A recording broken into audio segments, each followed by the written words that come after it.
key to the city of Cincinnati. He indicated that it didn't really do much if you tried to open the treasury because there's no money in there anyway. It was a very nice gesture, and I know Billy appreciated it. Without further ado, I'd like to introduce Roy Gerber. Roy is the gentleman on our running committee that helps bring in these great runners and speakers that we have every year, and Roy is going to do the honors in terms of introducing Billy Mills. Roy Gerber.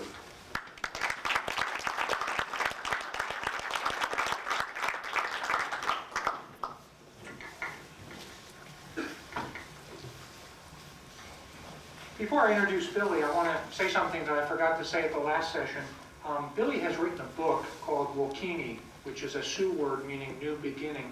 And Wokini is subtitled Your Personal Journey to Happiness and Self-Understanding. And Billy was autographing copies of these, and they were available for sale out at the WCKY booth and were just about sold out. Billy told me he's not surprised since he sold 444,000 copies of this already, but I just wanted to mention that to you.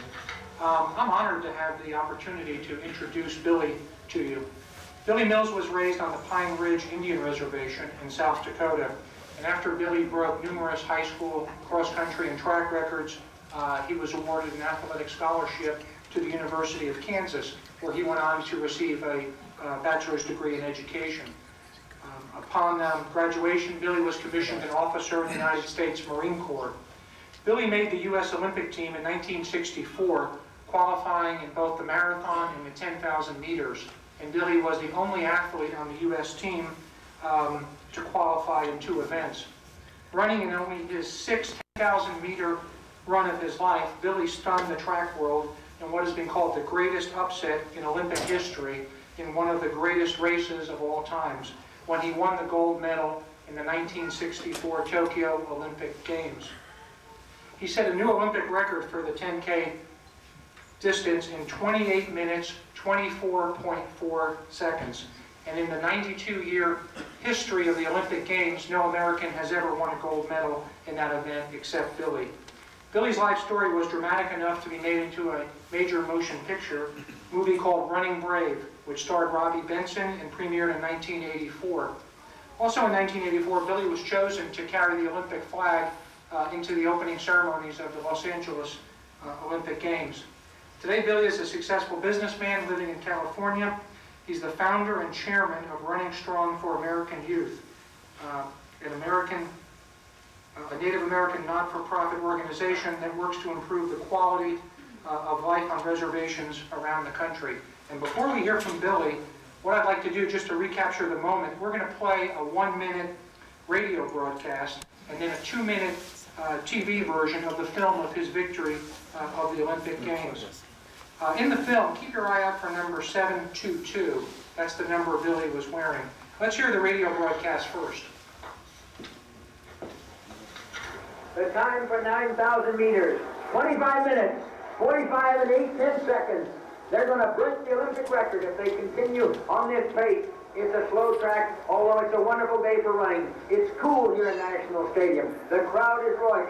80,000 people are almost out of their seats watching these runners. Clark is back in the lead. Clark of Australia. Followed by Gamoudi of Tunisia. Mills of the USA is in 3rd position. Mills is staying, and now Mills once again is making his move. Clark refuses to let Mills go around him. They're battling for the championship of the world. They're battling shoulder to shoulder. They're knocking men off the track. They had to move a man. Clark moves out in front. And now here comes Gamoudi of Tunisia. He takes the lead, followed by Clark of Australia. You can't believe it. They've run almost 10,000 meters, and they are literally shoulder to shoulder. Gamoudi of Tunisia is moving now. He's making his move. Clark is trying to stay with him. Gamoudi is sprinting. He's coming off the curve. They're about to finish the race. There's only 100 meters left. Gamoudi is out in front. No, Clark is taking him. No, Gamoudi is staving off the challenge. Clark is sprinting. Gamoudi is out in front by you. Here comes Bill of the USA. Bill of the USA. He won. He won! Followed by Gamoudi and Clark! Olympic record. Tokyo, 1964. Some of the athletes from various teams have broken ranks. Get a closer look. U.S. girls.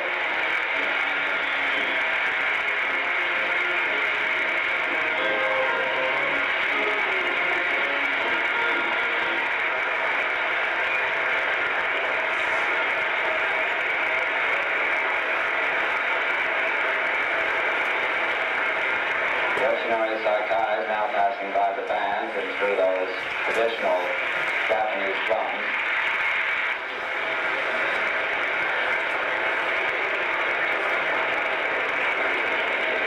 Flags of all the nations. Now we're going to one of the most impressive moments of the Olympics, as the flag will turn and salute the crowd before igniting the cauldron which will burn throughout the Olympic Games until the closing ceremony, and it will be extinguished.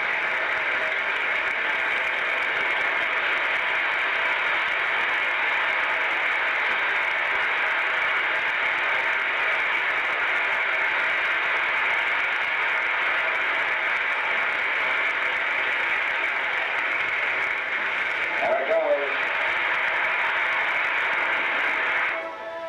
The stretch produced an amazing finish by Billy Mills. And here we go in the final lap for the gold medal in the 10,000 meter. And up front is Bill Mills. He's pressing Ron Clark, the world champion. Bill Mills in the United States, number 722, is leading Ron Clark. And in third place right now is Mahomes Gamudi of Tunis. A tremendous upset of Bill Mills can hang on. But Gamudi goes out ahead. It's Gamudi right now leading in the 10,000 meter. Ron Clark is third. Rather, Bill Mills is in third. Ron Clark is in second right now. This is the final lap for the 10,000 meter. The other half is Mahomes Gamudi of Tunis. He's putting on a tremendous sprint. He's out ahead of Ron Clark. Bill Mills, the United States, is in third place. This will really be the fastest 10,000 meter ever run by an American. Here's Mills, who seems to be boxed in. Suddenly there's an opening, and here he comes.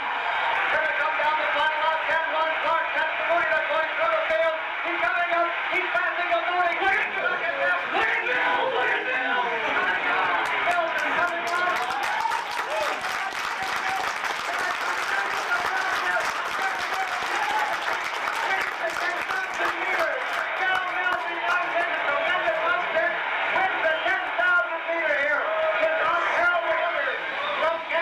Let's go back and look with our other camera to see exactly how he broke through the pack. Here they come down the final lap. Ken Ron Clark. That's the Moody that's going through the field. He's coming up. He's passing the Moody. Look at that. Look at Bill. Look at Bill.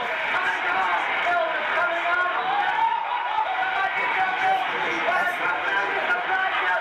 Bill Mills wins the 10,000 meters. Billy Mills, the only American ever to win a gold medal in the Olympic 10,000 meter run.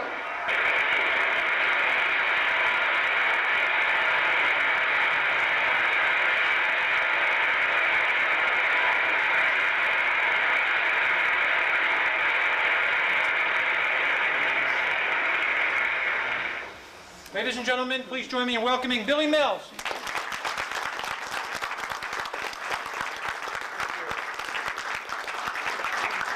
Thank you. The radio broadcast and the video you just saw was from a race that occurred many, many, many years and about 32 pounds ago. What I'd like to do, being aware of some of the elite runners who are here, the past winners, also aware of some of the truly motivated, challenging, dedicated individuals that are participating in the uniqueness of the mini marathon and the 10K walk tomorrow, where we have an elite male-female runner, and we have someone who's had open heart surgery, where they're pursuing in the same race, in the same environment, where they're pursuing excellence on their terms. I would like to begin by putting my Olympic gold medal in its proper perspective. And I can do this by sharing a couple of true stories with you. There's a movie on my life. The movie is called Running Brave. Now the movie stars Robbie Benson. Robbie Benson plays me, he plays Billy. If Robbie was here, Robbie would say to you, I beat Billy in 10K races because I'm a better athlete. In reality, I'm Sioux Indian. Our proper name is Lakota, And in the Lakota culture, when you have grandchildren, you become an elder. I have 3 granddaughters, another grandchild on the way, so I'm an elder. And that's the only reason Robbie Benson beats me today. Robbie, who has had open heart surgery, he's had a belt placement. Robbie and I still race each other.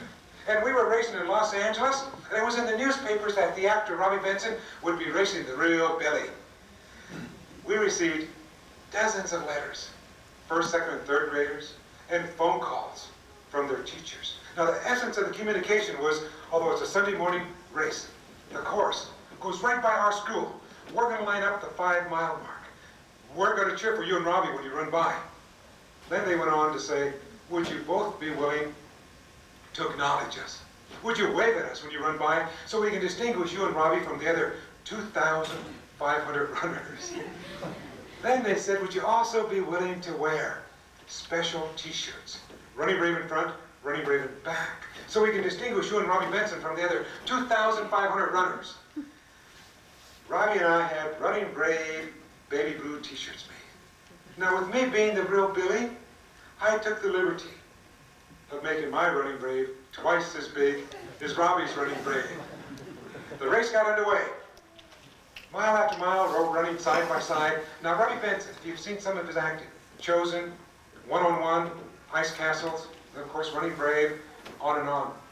He's a very quiet individual. Internally, he's tough.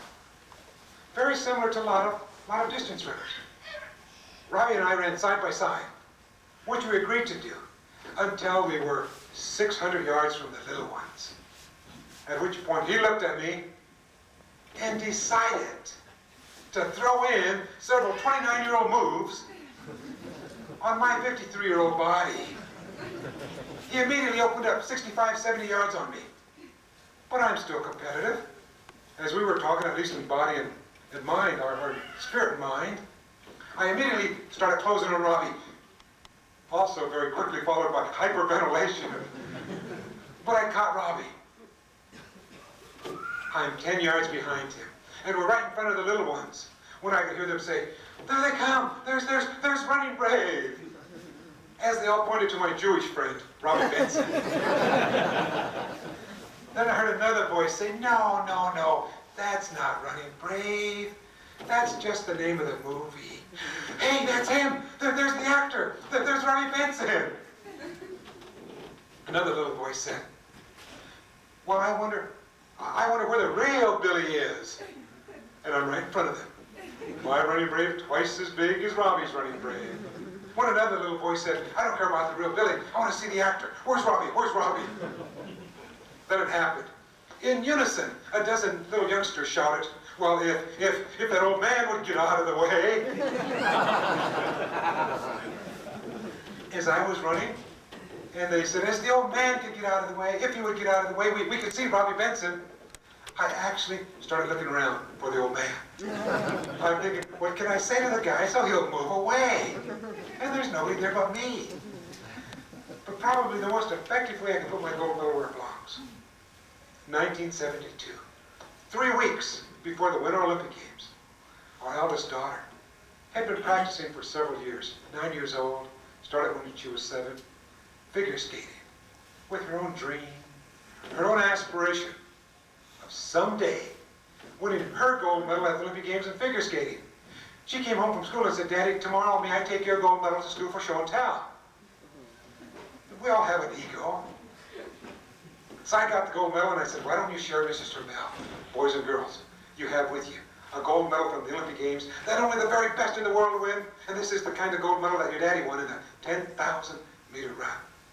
Little Christy said, Daddy, I already know what I'm going to say. She took the gold medal, she's off to school, I'm off to work. I come home that evening wanting to know what all of the little ones thought of me. Only to find out her comments were, Mrs. Tarbell, boys and girls, I have with me a gold medal from the Olympic Games. That only the very, very best in the world win. And this is the kind of gold medal that Peggy Fleming won in figure skating. Can you imagine? Your own child? Well, that daughter, the eldest, also gave me our first grandchild. 1988. Seoul, Korea, the Olympic Games. My granddaughter said, "Grandpa, may I take your gold medal to school for show and tell?" So I said, "Come here, granddaughter. Sit on my knee. We have to talk." And I proceeded to tell her what to say. And she said, "Hurry, Grandpa. Mom and Daddy's waiting." She takes the gold medal. She's out the door. That evening, I rush over to their home. She throws me my gold medal, peanut butter stains on it, jelly stains on it. Then she proceeded to say, "Grandpa, why do you have only one gold medal?"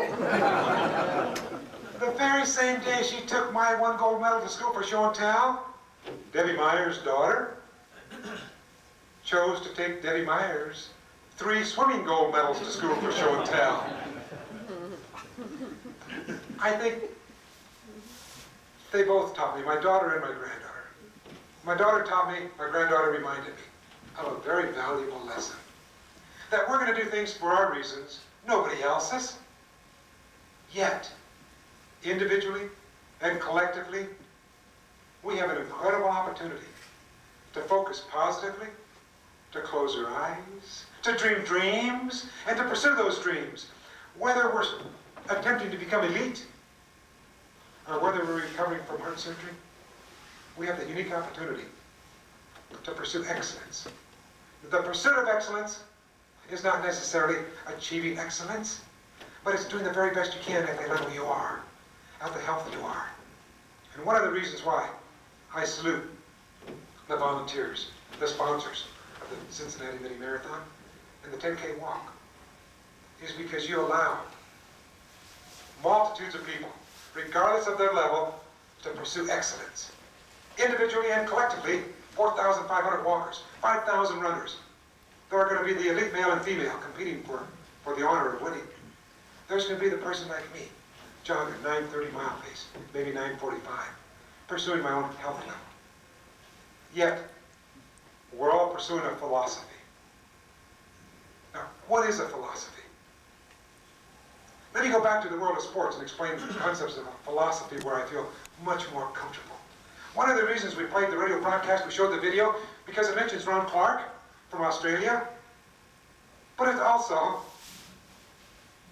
a race that I won, and I never get tired of reliving those moments over and over again. But more realistically, Ron Clark, when I think in terms of a philosophy, here was a man who dedicated 4 years of his life for one purpose. He wanted a gold medal at the Olympic Games. What did he choose to do?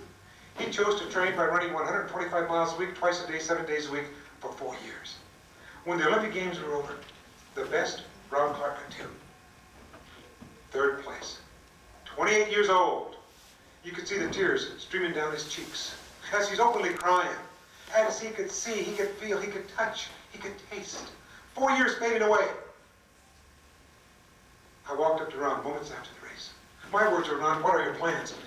Assuming he was going to quit. Ron looked at me and he said, "Billy, my plans are to continue, and you better be ready." Then he went on to tell me he was going to give a total effort. My words were, "What's a total effort? I thought you just gave one, and I beat you." Ron described a total effort as being physically, emotionally, socially, psychologically, culturally, and he said most personal, spiritually. And regardless if I win or lose, Billy, with that type of an effort, I'm convinced beyond a doubt I will possess the greatest key to success. Be ready. We parted. The following summer, we toured Europe for approximately 10 weeks, during which time Ron Clark participated in 16 or 18 races, and he broke 8 world records. Now, what's the philosophy there? It's being man or woman enough to place ourselves into positive risk situations, whether it's a relationship, whether it's pursuing a more quality lifestyle, whether it's going from unhealthy to healthy, healthy to fit, fit to competitive, competitive, but we have that ability to become elite. And in so doing, realizing we're going to have to accept defeat, but defeat is not failure. You can accept defeat with dignity. You don't have to accept failure. You back up, you analyze, you adjust, you adapt, you go forward again to new plateaus. Ron Clark taught me one of the greatest lessons, whether I'm attempting after a broken ankle to get fit again. You focus, you pursue positive desires, you accept defeat, not failure. There's other factors involved. Mental attitude. Let me ask it this way. How does everybody feel? Deep down inside, how do you feel about yourself? From a gut level feeling. Do you like what's there? Why is that important?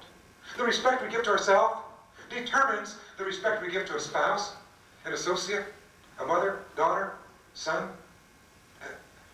When I think in terms of self-respect, mental attitude, I go back to the world of sport again.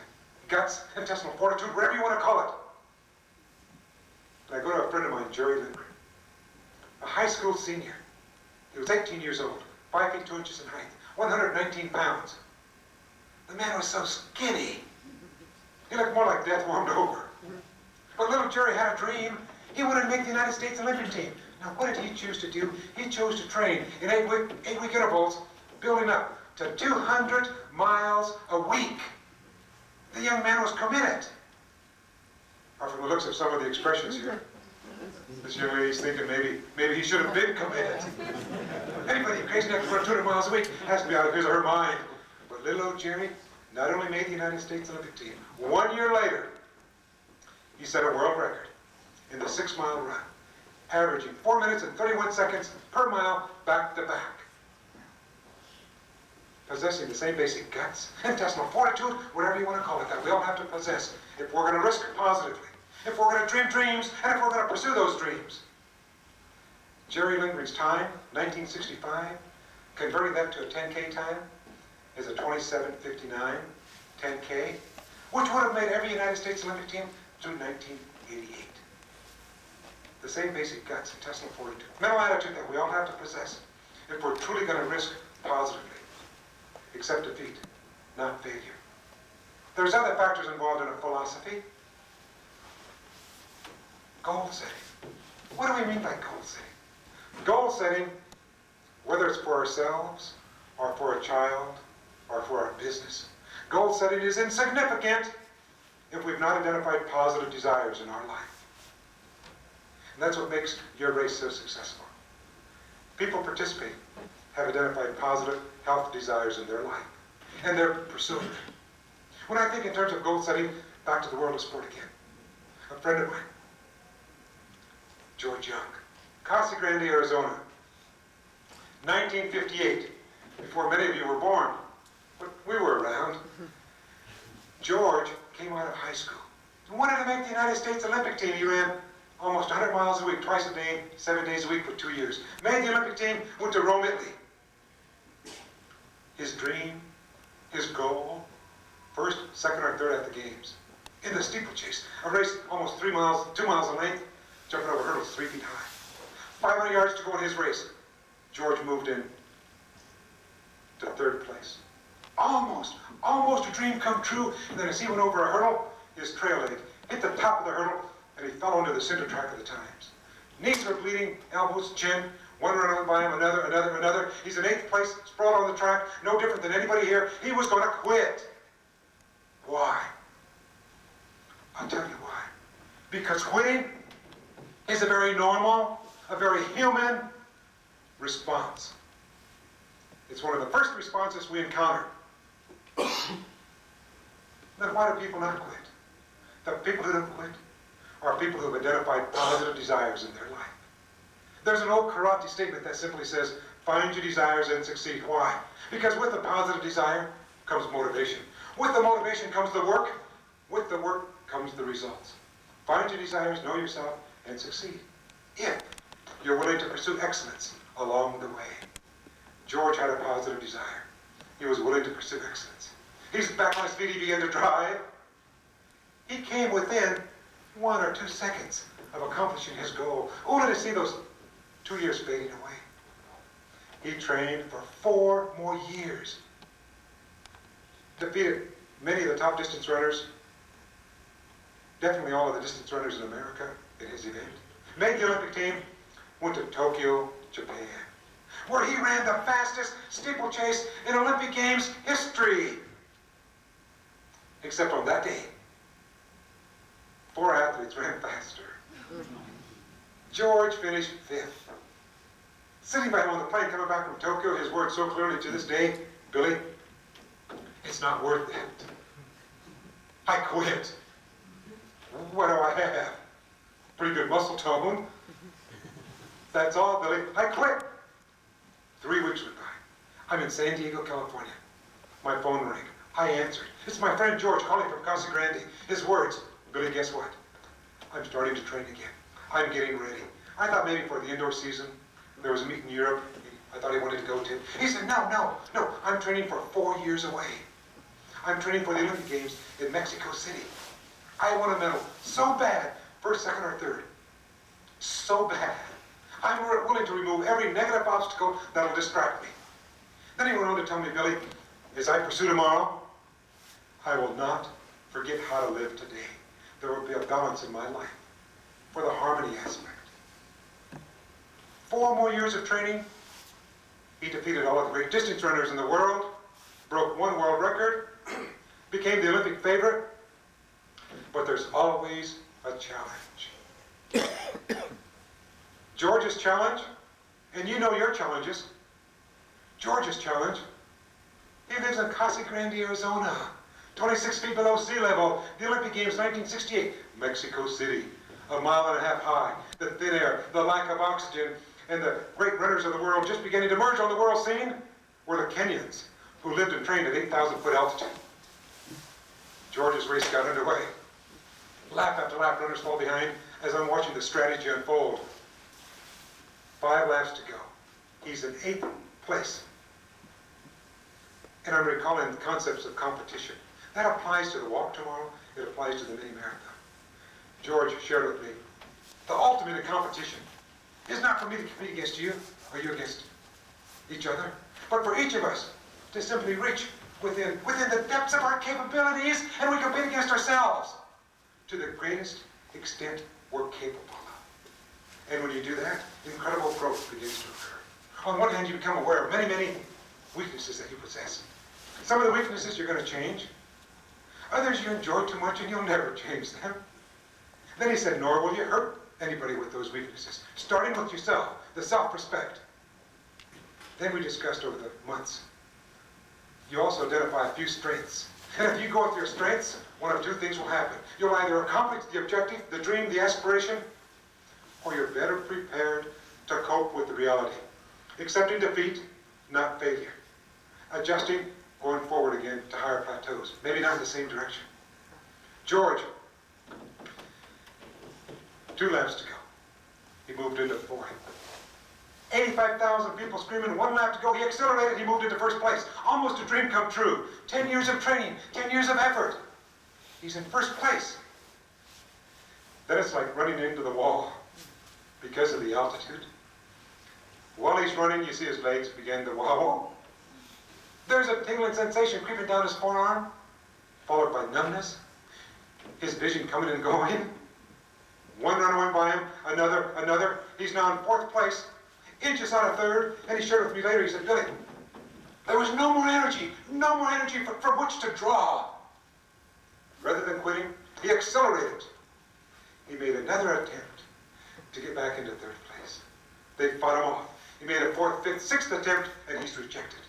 Now, I don't care how strong we are, whether we're coming back from a surgery process, an injury, a layoff, and we're pursuing fitness from an elite status, or just to be more healthy. If we're standing alone, and we make a dozen attempts, and we're rejected, what happens? Emotionally, we crumble, unless that support system is there. And that's how I see the walk tomorrow morning. That's how I see the 15-kilometer. And the volunteers. A tremendous support system for you and I. George, he had a support system. He made another attempt. They fought him off. 85,000 people screaming. He shared with me later, Billy, all I could hear was the throat of my heart and my own thoughts. Rather than quitting, he decided at that point to drive on through to the finish because maybe one of the 3 runners ahead of me might quit. He drives on through to the finish. Nobody quit. However, 3 strides to go from you to me, the runner from Australia, Kerry O'Brien. O'Brien didn't quit, but with 3 strides to go, from sheer exhaustion, O'Brien's body crumbled. As he crumbled, George went by him. And he accomplished his goal in the world of sport by 1/20th of a second. That ability to risk positively. There are multitudes of people running tomorrow. Most of the people I'll be running with at a 9:30 mile pace are people risking positively to acquire a more quality lifestyle for themselves. George went by, won his medal, 3rd place at the Olympic Games, by 1/20th of a second. Risked positively, accepted defeat, did not accept failure. The mental attitude, the goal setting, they're real. Trite, simple, but they're real. And they apply to you and I. But the most important factor of all is displayed in this community with this run. I've seen the volunteers, I've seen the media support, I've seen the business support, association support, spousal support, the fun run this morning. We saw the children support. People need people. To reach out and to touch someone, it's so much more beautiful to be touched in return. And I've seen people touch one another on very positive terms as the activities got underway here. And that'll continue throughout tomorrow, till the last walker or runner finishes. People need people. Let me put it this way. I see quite a few fathers in the audience, and I see mothers and daughters. Now, I'm convinced, beyond a doubt, that every father needs a daughter. And that's all we have. Daughters. 5 daughters. We have 2 female dogs. We have a female cat. And we actually have a female bird that drowned in the toilet stool. But I learned the hard way that on occasion, and only on occasion, do daughters need fathers. My daughters need me every time they have a new dream. And you know why? Because for those dreams to come true in today's times, you always have to convert them into great big dollar signs. My daughter, Billy Joanne, she was to be the boy, so I named her Billy Joe. She was a sophomore in high school, and she said, Daddy, I've been saving money. I have enough money now, Daddy, to buy gas for a car for 1 whole school year. All I need now, Daddy, is the car. People needing people. Let me go back to the 10,000 meter run and share it with you, because people need people, and I had an incredible support system. 15 years of training, 45,000 miles of running. Now it's 2 hours before the race. But I also had obstacles. I'm rooming with Jerry Lindgren, the young runner from Spokane, Washington. Jerry's coach came into the room and he said, Jerry, I have with me a list of the top 10 distance runners in the world. The young athletes you have to beat to win the gold medal. I want to go over their names with you. I'm thinking, he's got a list of the top 10 in the world? My name has to be on that list. The coach started to review the names. Then they would discuss the strategy, potential weakness. Number 4. Number 5. I'm listening. Number 8. I'm hoping. Number 9. At which point I went into the quickest prayer you ever heard. Number 10. I'm nowhere on his list. My little world began to fall apart. Then the coach said, Jerry, is there anybody we overlooked? Little old Jerry standing there with nothing but his shorts on. 5'2", 17, 18 years old, 119 pounds. Looking more like death warmed over. The furthest looking thing from an athlete. 2 little skinny legs. Jerry says, Coach, I've been training with Billy. I think Billy has a chance to win. Somebody believing in me, the confidence goes back up. I go to the training room to have the trainer work on me. I enter the room. Here's the coach, here's the trainer now that you saw me come in. I'm close enough to hear their words. The coach said to the trainer, it's a shame Little Jerry twisted his ankle. Because if little Jerry's ankle doesn't hold up, do you realize all we have left? You've experienced that. Then I hear the coach say, all we have left is Billy Mills. My response was, I grew up in that kind of a world where nobody believed in me. Rather than having the trainer work on me, I went back to where Jerry was. I sat right next to him, almost in his lap. And if I had sat on those legs of his, snap, snap, it would have been over. I sat next to him, and I said, Jerry, tell me, do you really think I have a chance? He paused for a moment, and then his words were, Billy, I do. I think you have a chance. Immediately I said, tell me about it. As he shared the thoughts, the confidence went back up. I'm leaving to get on the bus. As I'm going out of the village, there's a long-distance phone call. It's my sister on the reservation in South Dakota. I'm thousands of miles away in Tokyo. Her voice, Billy, thank God we've been able to get in touch with you. Billy, we love you. We've been praying for you. Regardless of what happens, Billy, we're proud of you. Billy, we. Then I heard, we're disconnected. I could not put the call back through. I could not wait for her to call me, but the simple thought, somebody back home is thinking about me. Somebody loves me. Somebody's praying for me. The confidence goes back up. I get on the bus. I'm the last athlete on the bus. Over here is a vacant seat by Randy Madsen. Now, Randy was a 285-pound shot putter from Texas. Over here is another vacant seat by a beautiful young lady from Poland. Now, obviously, I ignored Randy. And I chose to sit by the lady from Poland. In the beginning, it was a mistake. She spoke perfect English. She looked at my jersey, USA. I had the track shoes in my hands. And she said, what event are you in? I said, the 10-kilometer, the 10,000-meter run.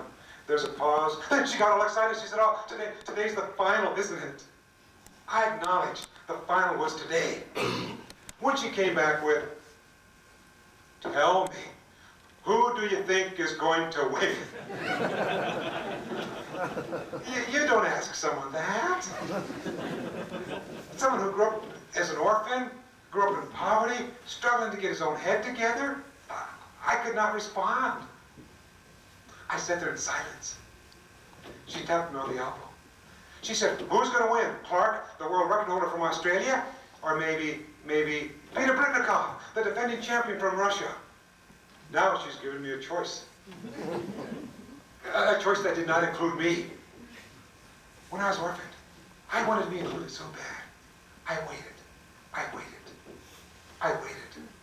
Then it dawned on me that if I wait long enough, people will start including me. But it will be on their terms. And they will control the power. What's the more positive choice we have? We develop the support system. We identify our positive desires.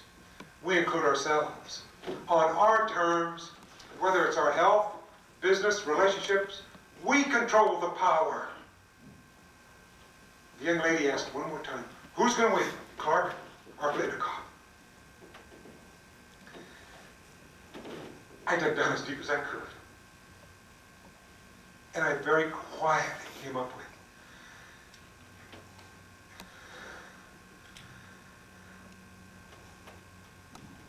I'm going to win. There was complete silence. Then she said, well, what's your name? I said, Billy Mills. She said, oh, there's no more communication. We go to the track. We go through the warm-up. The race got underway. Lap after lap after lap. Runners fall behind. We crossed the 3-mile in 13 minutes and 28 seconds. I was within 1 second of my fastest 3-mile ever. 2 problems. The small problem, I was in 4th place.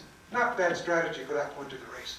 The big problem, being within 1 second of my fastest 3-mile ever, but the race is 6.2 miles long. There's no way I could continue. I was going to quit. Rather than quitting when I was in 4th, I decided to take the lead. Go 1 more lap, then quit. It's easier to quit when you think you're winning, right? Let me ask it this way. Let me ask the ladies in the audience. You are in a debate with a male companion, a spouse, an associate. When does he usually want to quit? Yeah. Usually after he, this includes me, usually after the male makes the last power statement, right? I got news for you, men. That doesn't mean we won. That just means we spoke last. And maybe a little intimidating. The same thing applies to distance running. I took the lead. I went one more lap. When you go to distance race, you look into the infield. You want to quit when nobody recognizes you. I looked into the infield. All of the officials were local Japanese people from Tokyo. Nobody knew me. I'm from the reservation in South Dakota. Anywhere was a great place to quit. But I thank my Creator to this day. You also look into the stadium. I saw the Japanese. Then you look into this stadium higher up, and I started seeing different individuals. 85,000 people screaming, and who did I focus in on? I focused in on Patricia, my wife, and she's crying. Not because she knew I was going to quit, but because she was the only person there out of 85,000 people in the stadium, millions more in Japan following the games, millions more throughout the world following the games. She's the only one there who knew my positive desires, my dreams, my aspirations. I knew her positive desires, her dreams, her aspirations. Then individually, collectively, we had our positive desires. And we were pursuing excellence while we were accepting defeat. There was no way I could quit. She was also crying because she was aware of the first world record in my family. And I'll share this with you with love, compassion, and a lot of humor. The first world record in my family was set by my adopted sister. She had 25 children. No, that's not the world record, though. I stood there, whoa. See some of these young men, they're never going to have children, never going to get married. But here was the world record. Of the 25 children, she had 9 sets of twins. Can you imagine? Growing up in a 2-room house. Being poor before being poor became popular. My wife was crying for another reason, and this left a few scars. I could not join a fraternity at the University of Kansas. Why? They said, Billy, there's nothing you can contribute. You're Indian. Not able to room with 2 dear friends of mine in Lawrence, Kansas. The 3 of us not allowed to room together and expand upon the love, the compassion, the understanding we were developing for one another as human beings. Simply because one man's white, one man's black, and I'm Indian. If you turn the video up a second, I'll share one more story that my wife was crying. She was crying because together we realized no matter how justifiable it is for us to blame society for our failures, no matter how justifiable it is, as long as we blame somebody else for our failures, we better be prepared to do one thing, and that's to continue to fail. But with a support system, identifying positive desires, we learn to focus, whether it's recovering from open heart surgery, broken ankle. We have that opportunity. Finding positive desires in our life, finding a support system to pursue excellence on our terms, to compete against ourselves on our terms, and ultimately advance to a higher plateau. With those things in mind, there was no way, I could continue. You continue, lap after lap after lap. There was no way I could quit. The spirit does not allow the body or the mind to quit. Why? Because you learn to focus. And when you're focused, the spirit, with the mind, with the body, you just continue. One more try, one more try, one more try, one more try. 1 lap to go. I moved into first place, right alongside of Ron Clark, the world record holder from Australia. I'm in first place. He accidentally pushed me into the 3rd lane. I stumbled. At least Ron said it was an accident. I was going to close and I was going to hit him. Then it was don't waste the energy in a negative manner. Keep it going forward. Keep it positive. Just one more try. I closed back on her shoulder. Gamoudi from Tunisia broke between us. And I quit. I quit. Why? Because that's a normal human feeling. Only because of positive desires. Risking positively, accepting defeat, not failure. The appropriate mental attitude, a support system. The spirit would not allow the body or the mind to quit. I closed back on their shoulder. Just one more try, one more try, one more try. Going down the backstretch. 280 meters to go. 85,000 people screaming. My thoughts changing from one more try to, I can win, I can win, I can win, I can win, I can win, I can win, I can win. Coming off the final curve, I could see the tape stretched across the finish line. 30 yards to go. My thoughts changing from I can win, to I won, I won, I won, I won. I'm still in third place. But this incredible energy within you, the thoughts, I won, I won, I won, I'm in second. I didn't know if I was going to get to the tape soon enough, but I knew I won in my heart. Strange feeling. You don't know if you're going to make it to the tape first, but you know you're the winner. I won, I won, I won, but I felt the tape break across my chest. I came to a stop, my heart pounding, my ears ringing. I won, I won, I won. The Japanese official came up to me, he grabbed me, and he starts to shake me. And my head is going back and forth, and I'm trying to make him stop before he breaks my neck. I tried sign language. Didn't work. I tried a few Japanese words they taught us. Whatever I said was not correct. He started to shake me faster. Then I decided to listen. When you listen, with an open heart, with an open mind, your spirit's opening, you're listening, there's incredible strength, incredible knowledge, incredible power that comes to you. You absorb it. You can be quiet with a closed heart, a closed mind, a closed spirit, and it leads to ignorance. When I was listening with an open mind, his words over and over again were, as he continued to shake me, tell me, who are you? Who are you? Who are you? And I thought, oh my God, did I miscount the laps? Do I have one more lap to go? And he said, finished, finished. And it was the first time in my life where I could look at somebody in the eyes and I could tell them who I am. So you don't misunderstand me.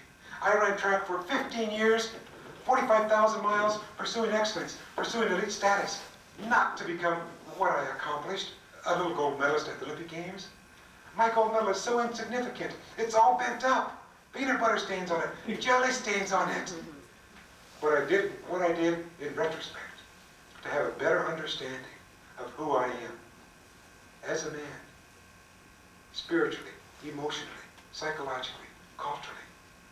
Everybody walking tomorrow, everybody running tomorrow, to some degree or another, will have a better understanding of who they are. I went back to the Olympic Village. In closing, two things happened. I had the gold medal around my neck. I entered the village, they were paging me. It's my sister from the reservation in South Dakota. She started out, Billy, I hope we're not bothering you. Billy, we love you. We've been praying for you. Billy, we're proud of you. Sorry we were disconnected earlier. And I broke in with, guess what? I won. I won the gold medal. I'm an Olympic champion. I won. There was complete silence. She came back with, Billy, please don't tease us that way.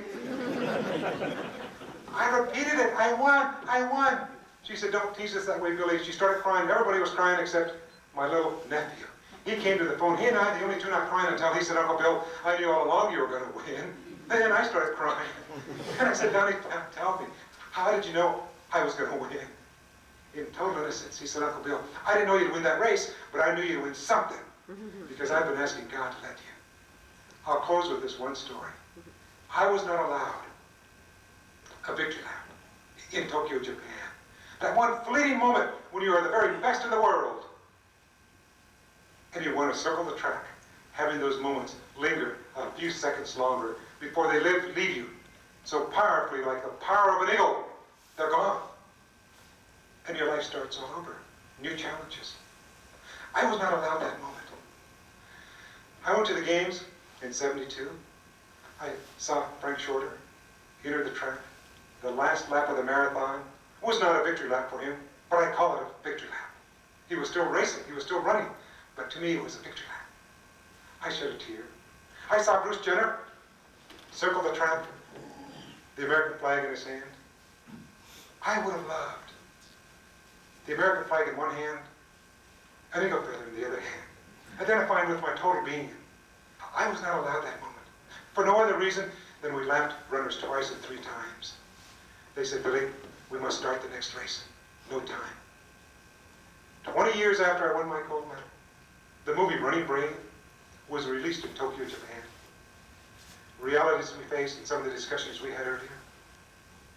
The movie was released in Tokyo, Japan. The Minister of Education suggested that all school-age children view the movie for its cultural value. Rapid City, South Dakota. An Indian and a white relations committee gathered to view the movie Running Brave. They wanted to make sure Billy was not going to insult non-Indian people in the state of South Dakota before they would let the movie be shown. They let it be shown 2 days and no more. And then we were invited both places.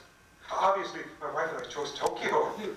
They said, tomorrow, Billy, you go home. Is there anything you want to do? The movie's been a big success. Is there anything you want to do? I said, I want to go to National Stadium where I won my gold medal. I went down on the track. I want a victory lap. It was a cold day in Tokyo, Japan.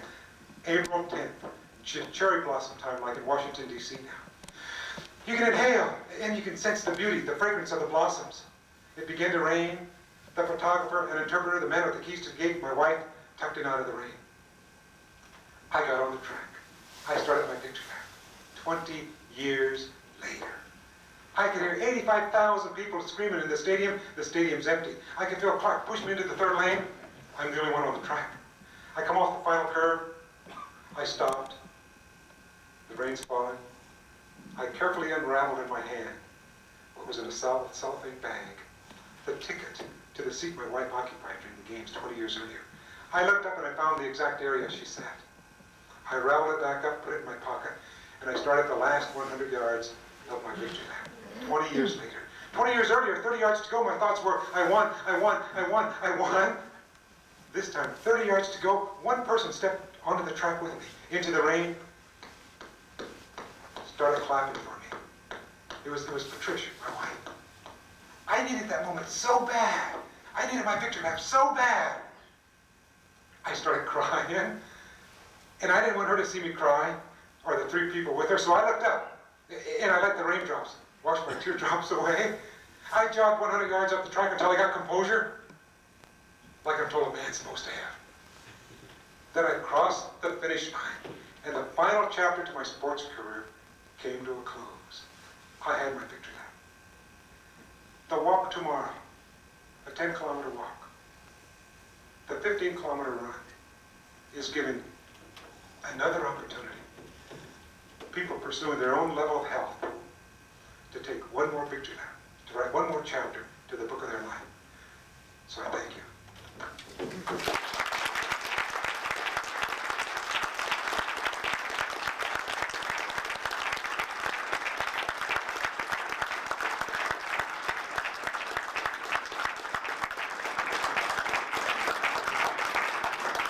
Billy, thank you for that inspirational speech. You are truly a national treasure. We thank you. We've had a little bit of change of plans. Instead of going to the CKY booth, we're going to stay right here. So if any of you would like to shake hands with Billy,